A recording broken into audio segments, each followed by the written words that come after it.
Good evening, folks. Welcome back to another video. I always feel like Truman Show at the start of this, not like the film itself, but Truman. Good evening, everyone. It could be morning, evening, good night, wherever you are. So, hope you're all well.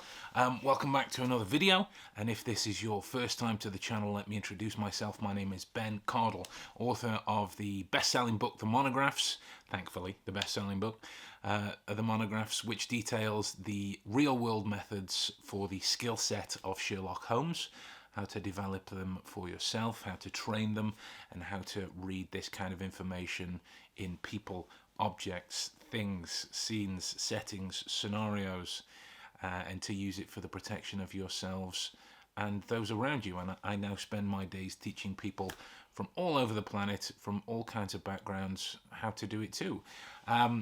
So if that's something that interests you, then by all means subscribe to the channel, where the only thing that we really take seriously here is that and nothing more. Today's video is quite a fun one. That's assuming that they'll let me post it. I've gotten quite nervous now since the Jeremy Brett one didn't go through. I always assume that each time I'm going to get some YouTube slap on the wrists for the kind of videos that I use. Fueled by coffee today. So yeah, I've not looked at a video like this on the channel, so I'm very grateful to whoever suggested it. I think it should be quite fun. It's the face-off trash talking between Jake Paul and Tyron Woodley. Now, in terms of my opinion of them as fighters, it's not something I'm going to be able to realistically give an opinion on because I've never seen a Tyron Woodley fight. I've seen a few rounds of Jake Paul's, but I come from 25 years of martial arts and, training for self-protection, close protection, security measures and the like, which is a very, very different world to MMA and or boxing, right? So I don't think it would be wise to give my opinions on the fighter and the other guy. Hopefully that code came across.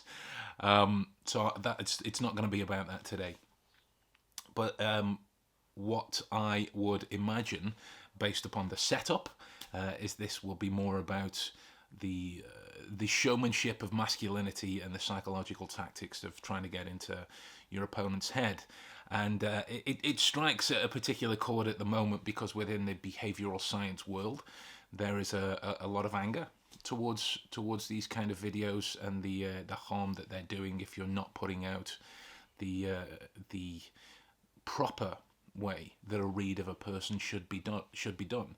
So this is why I would only ever encourage you to take these videos at face value. They are a look at the videos themselves based upon very minimal information to back this up. Like, this will be the most I've seen of these two guys interact as themselves and with each other. And the context will be very much set within this room, which will be about characters and very much cranking up the performance side of things, because it has to be. At its core, the trash talking stuff is essentially pointless,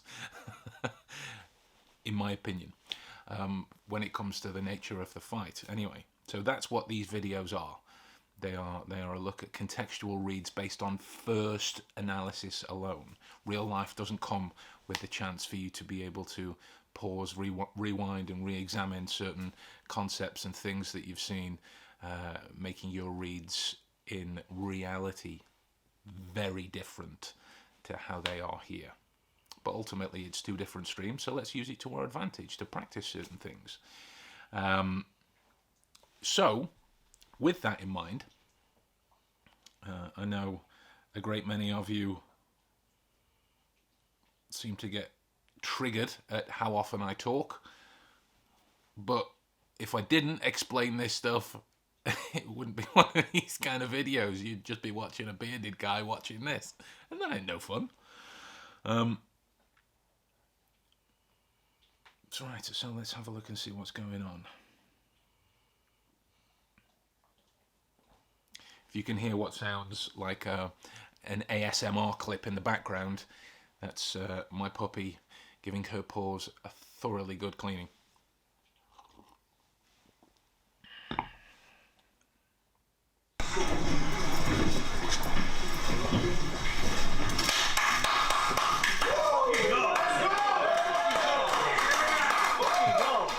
Okay.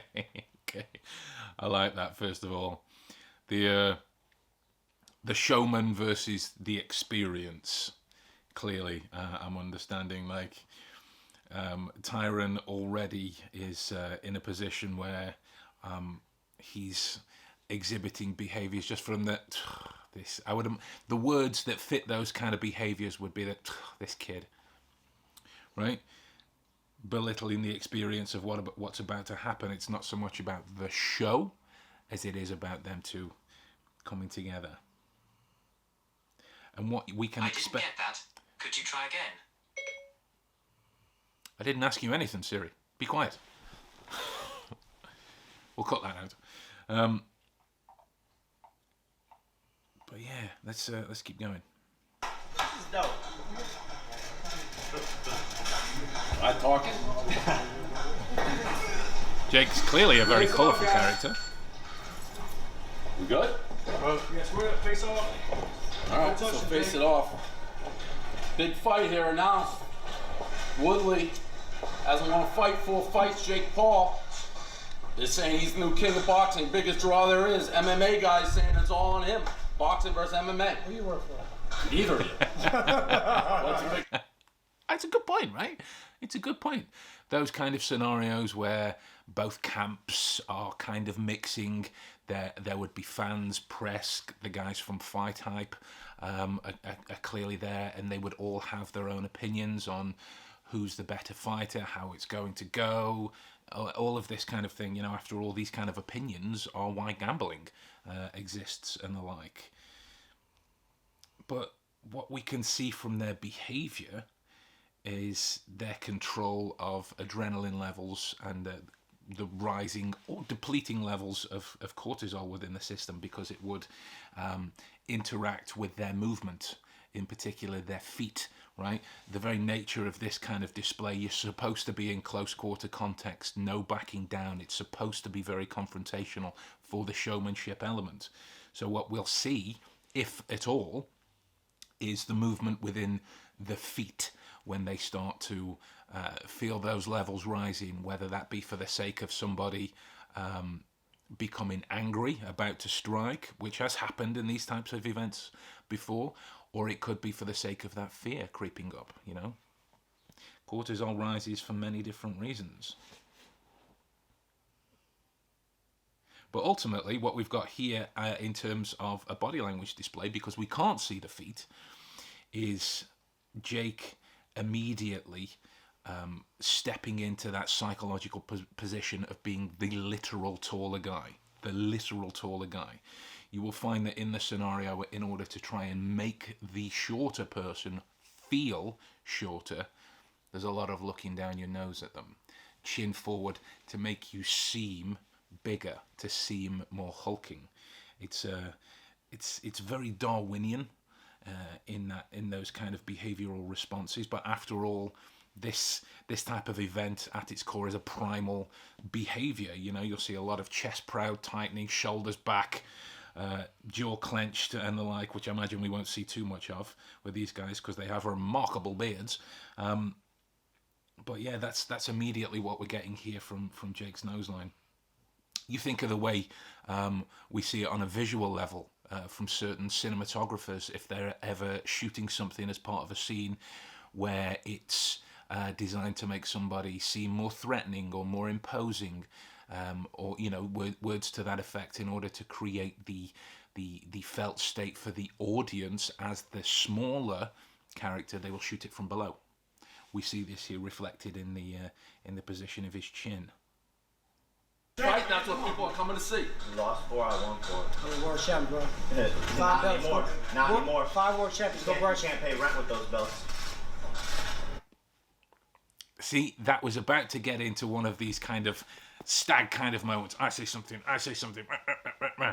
But you can't pay rent with those belts. That struck home, stopped stop Tyron dead. You take a beat to the side, you recuperate yourself, and then he'll be right back at it. And that's the thing with these kind of behaviours when they're very confrontational, be it in, you see it in politicians in Parliament in the UK as well, because there's the back and forth nature of discussions that when their confidence drops or they are floundering, however briefly, it's off to the side to recuperate before you go back at your opponent, to gather yourself. So that one struck a little bit there. But ultimately, what you'll find with these kind of events is the words that are said will strike different levels within their emotional strength, you know, their psychological strength in this area. Because you've lost 4, I've won 4. Realistically, means nothing. Means absolutely nothing, because it's not like a computer game. You don't go into a fight being stronger because you've completed 4 levels from before. It doesn't work that way. It is the attempt for superiority through strength. 5 more times. You can't take What have you done? What have I done? Besides I buying gave- Gucci. Disney Gucci collab. Disney Gucci collab. Oh, correct. Yeah, Oh. you're about to get beat up by a Disney kid. I'm not gonna be putting. A Disney kid. Okay, I didn't know that. So whether Jake Paul was on the same kind of show set up as Britney, Justin, and Christina and the like. Fair play. Okay, so that explains why he's gone to this Disney Gucci collab. Kind of the lengths to show that. Okay. So there's the undermining of the strength of Tyron's character.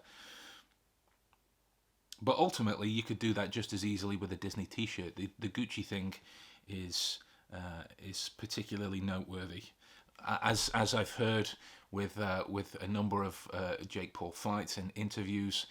He's very obsessed, I would say, with Conor McGregor, trying to be the new Conor McGregor. You'll hear a lot of his insults. He mentions, "I'm going to make you the most money," which again doesn't really mean anything within the fighting game right the way across the board. You know, there is a saying that differs from place to place in that rich men can't fight. So he's very proud of the money that he makes, and he's tried to use that to his tactical advantage. But it's often in those moments where he has very little else to say. He'll retort to, "Well, I'm going to make you this. If it was coming out of Conor McGregor's mouth, it'd be, 'You're a bum, you're this.'" I would imagine there'd be a different version with these guys both being American. But yeah, he's that first video that he put out where he was wearing the flag, Jake Paul put out where he was wearing the flag and the cigar, and then he came after Conor McGregor's wife. It was almost the proud display patterns of somebody behaviorally pushing somebody down in the playground or punching him on the arm. "I love you," because he doesn't know how to cope with his feelings. You see a lot of those behavioral comebacks in those moments with Jake, and I don't understand on a side note why he keeps trying to pull UFC fighters into his world of boxing. It's a lot like asking a golfer to go and play baseball just because you both use sticks to a certain degree, right? There's no borrowed concepts from each. That's just a side note. But he's basing his quality of fighting on the ability to knock UFC fighters out when they're trying to stay within the constrictions of rules and boxing that they aren't familiar with, or as familiar with. Embarrassing for you. You know what's gonna be pretty embarrassing? embarrassing for When you. you land on the ground, I'm sending over you. Hey, what have I Screaming, done? "I'll beat your ass." What have I done? What have I I'll done? beat your ass. Giving you the biggest I'll payday of beat your your life. ass. You were broke. I'll beat your ass. What have I done? What have I done? Confidence is starting to drop. Tyron capitalizing on this, is starting to invade the territory. It's only marginal in terms of Jake Paul's postural tilt, but there is a slight inversion. It's only marginal. We can't place too much of of our faith in that as it being verifiable information. However, what he did, right on cue as well, is to retort to the giving you the biggest purse of your career, trying to keep that status, that position of hierarchy out of the two, in that I'm doing you this favor. I'm also going to knock you out, but I'm doing you this favor in terms of money. You're broke. Again, it's Conor McGregor's words coming out of his mouth. You're broke. You're a bum. Please call him a bum. Not because I imagine Tyron is, just because I think that'd be the transformation complete. Beat your ass. Beat your ass. You lost 4 fights. You're 40 years old. 40. Wow. Man looks good for 40. Fair play. But again, that's the how he dealt with that growing cortisol level within him of the fear rising. Not necessarily fear of the other guy, but the anxiety of not having words to say or not having a comeback. He danced it out as a way to indicate that I'm not bothered. Yeah, but it's ultimately coping with that internal distress mechanism in that area.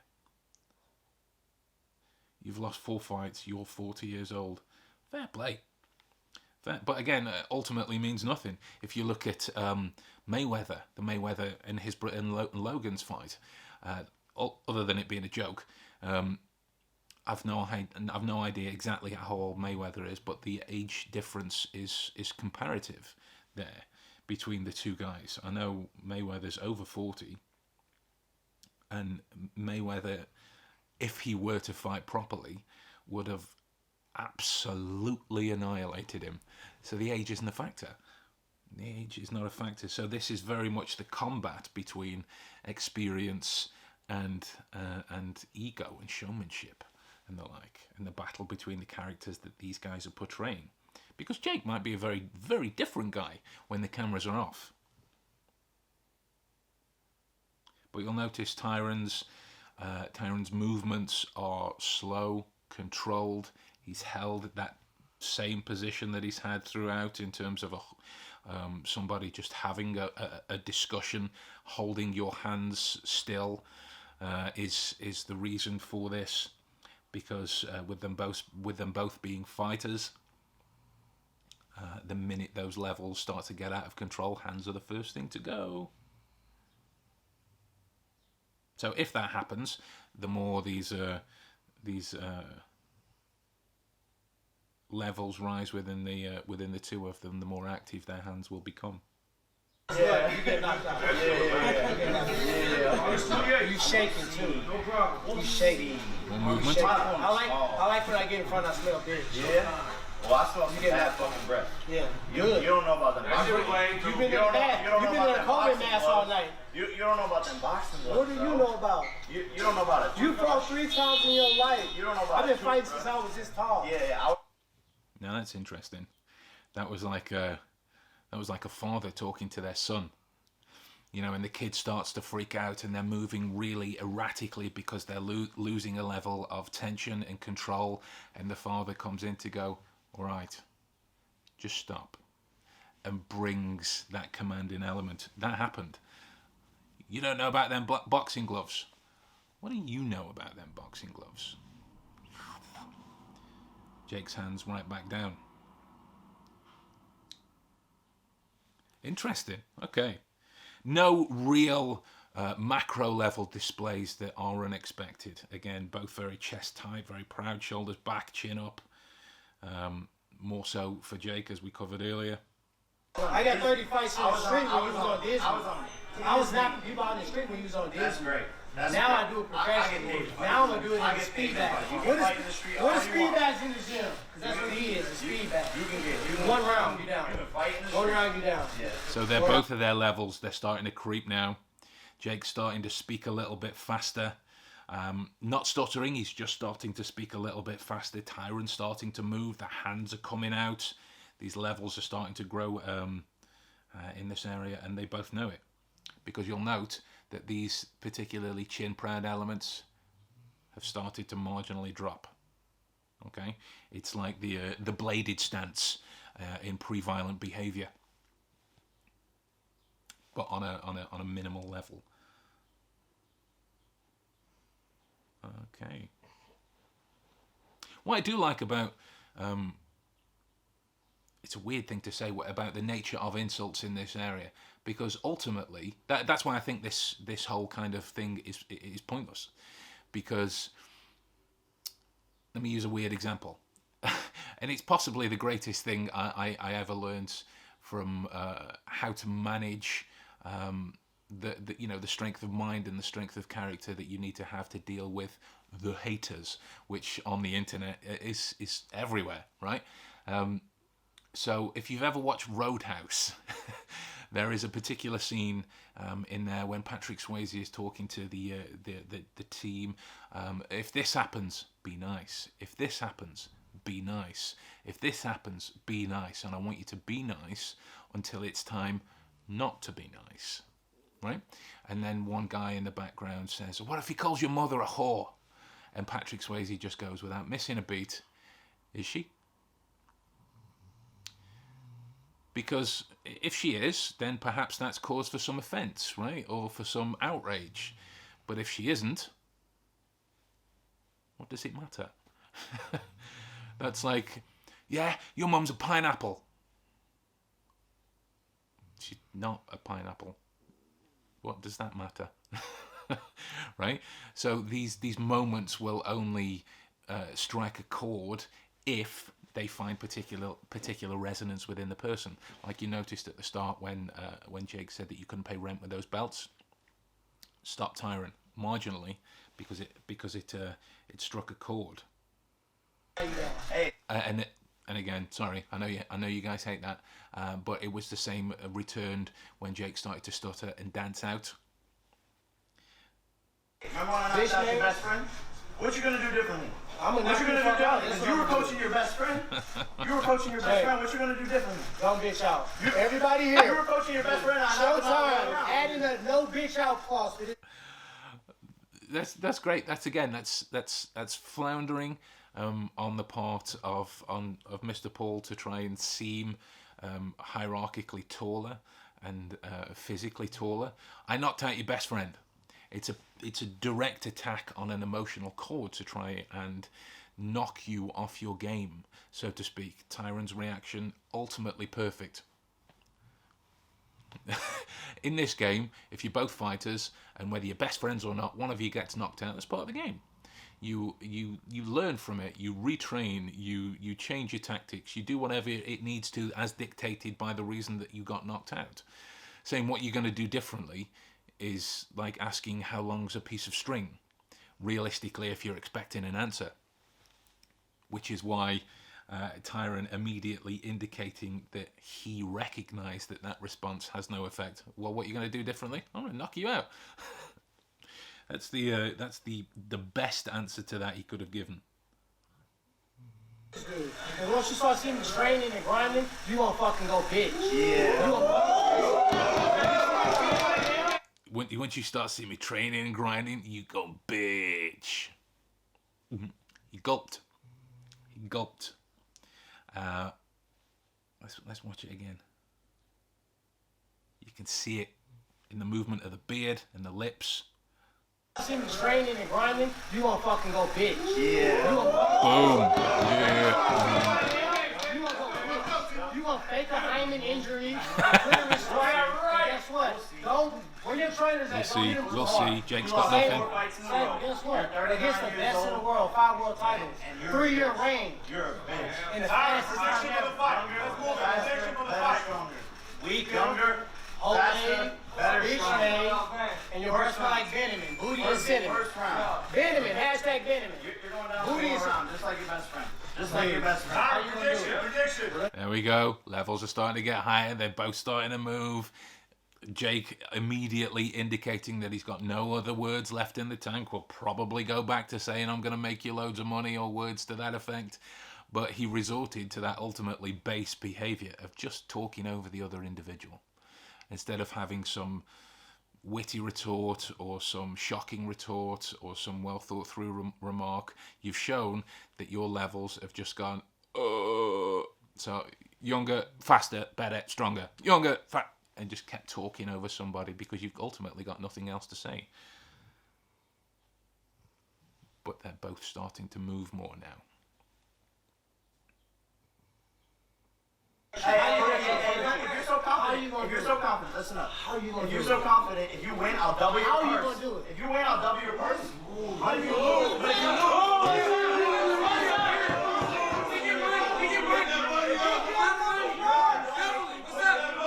donate your purse to my charity.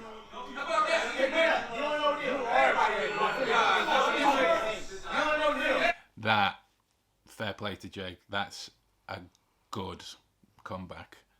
Out of the realms of having nothing else to say, because ultimately it's about money again. But that is a good comeback. You win, I'll double your purse. Fair enough, right? Ultimately, I mean, if he's, I don't know the technical business side of it at all, if there is a way to do that. But if I'm taking it at face value, if Jake's giving him double his purse out of his own money, and if he loses, he has to donate his purse to a charity, not the other end of the bet, as is normally the case with betting. You know, it's either one or the other, win or you lose, that kind of thing.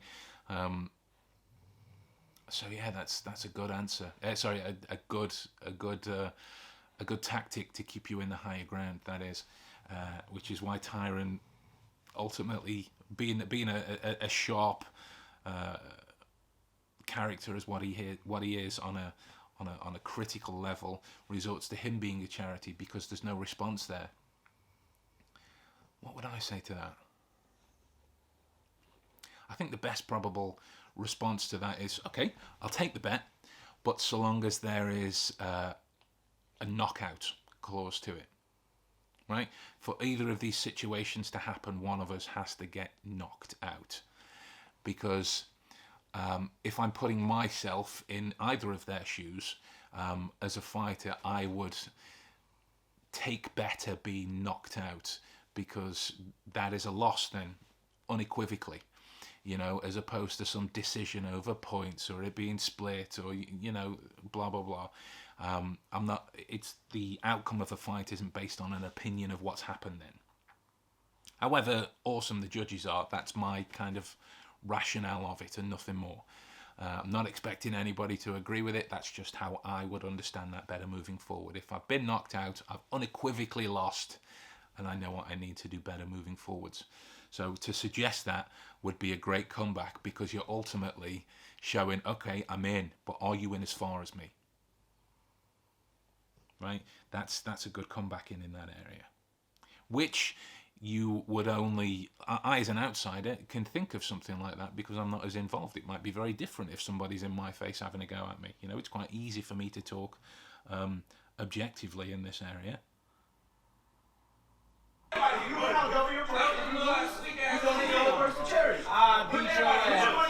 No words left. No words left. Resorted back to that which got him the higher advantage before.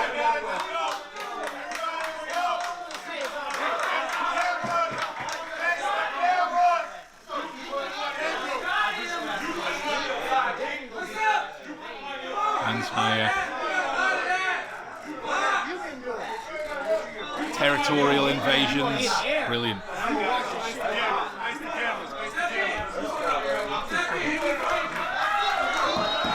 These hand movements of territorial invasions are virtual dip measurements, because they are the precursor to, you know, to the gloves coming off, so to speak, and bombs getting thrown. How close can somebody get into your territory before you allow them not to be in there?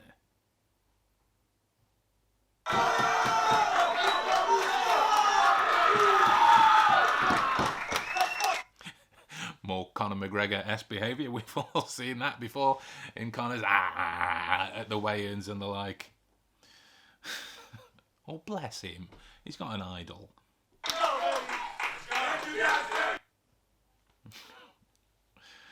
Oh. I really enjoyed watching that video, guys. Thanks to whoever that sent that in. I can't remember off the top of my head. But if you enjoyed that, brilliant. I'm very glad. Why not show your support by dropping a verifiable click on the subscription button somewhere below wherever you're watching this, and I would be very grateful. You know, after all, it's free, and you know, what's better than glorious things that don't cost anything? Ultimately, you know, I'd like to hear your opinions on this as well, how you think this is going to go out. And if the guys let me post this video, thank you very much. I do appreciate it. I'll drop all the links and everything in the bottom as well. But yeah, guys, if you got anything out of that from at least an educational standpoint, then feel free to send me some more of whatever you want to see. There's only been, let me think off memory serves, there's only been 3 videos that I've done of this kind of nature that I've wanted to do. And I'm lucky enough that everybody else sends the kind of suggestions in this scenario. So if there's any more like that you want to see, then send them over, and we'll get to them eventually. New videos coming soon. The I Memorize series should be continuing on its glorious journey. Hopefully getting to somewhere fun. The game's going well. T-shirts are on the way. Everything's kind of up in the air at the minute. But yeah, I hope to see you all soon for a live stream or two, and wherever you are, whatever's going on in your own particular countries during this insane time in which we're all finding ourselves, I do hope you're keeping well, and I will talk to you all soon.